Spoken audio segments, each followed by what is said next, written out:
కొన్ని రక్షణలు ఉంటే వాటిని కూడా రామార్పణం చేయడం కోసం ఈ చంద్రబాబు నాయుడు ప్రయత్నం చేస్తున్నాడు.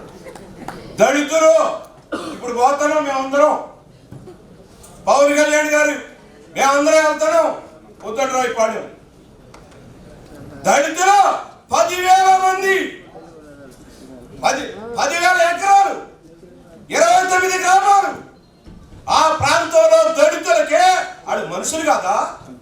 1973 భూసీలింగ్ చట్టంలో ప్రభుత్వ భూముల మీద అధికారం ఎవరిదానంటే భూములని పేదవాళ్ళదని చెప్పేసి ప్రభుత్వం చెప్పింది. భూములని పేదలు మాత్రమే ప్రభుత్వ భూములు, సీలింగ్ భూములు, ఏ భూములైనా అనుభవించాల్సింది వాళ్ళు. ఆ రకంగా భూ పంపకం అక్కడో ఇక్కడో కొంతమందికి వస్తే దళితులకు భూములు ఇస్తే చంద్రబాబు నాయుడు ఈరోజు 15 లక్షల ఎకరాల భూముల్ని దళితుల భూములు, ఇందులో 170% దళితుల భూములు. ఈ దళితుల భూములన్నింటినీ ఈ మా భూములని ఎవడమ్మా మొగుడు సొత్తు ఈ భూములు, ఇవి దళితుల భూములు.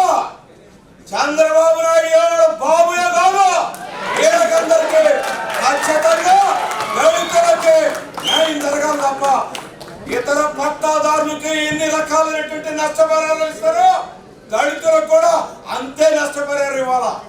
రాజధాని నిర్మాణం అంటే దళితులు వారు చెప్పినట్టుగా ఇందాక చెప్పారు.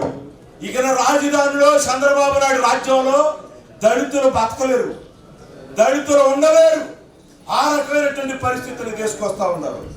అందువల్ల వేదిక మీద ఉన్నటువంటి పెద్దలకి పవన్ కళ్యాణ్ గారు ఈరోజు ఇట్లాంటి సభ ఏర్పాటు చేస్తున్నట్టు నిన్న ఉదయం 11 గంటలుగా మాకు తెలిసింది.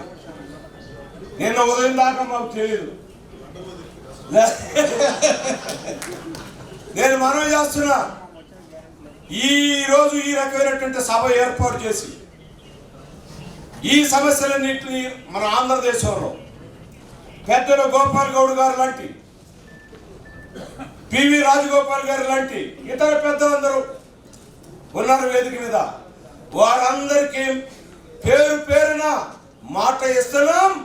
ఆంధ్రదేశంలో కమ్యూనిస్టులు పవన్ కళ్యాణ్ గారు అందరం కలిసి ఈ సమస్యల మీద పోరాడతామని చెప్పేసి రైతుల పక్షాన నిలబడతామని చెప్పి వాగ్దానం చేస్తూ నమస్కారం సార్.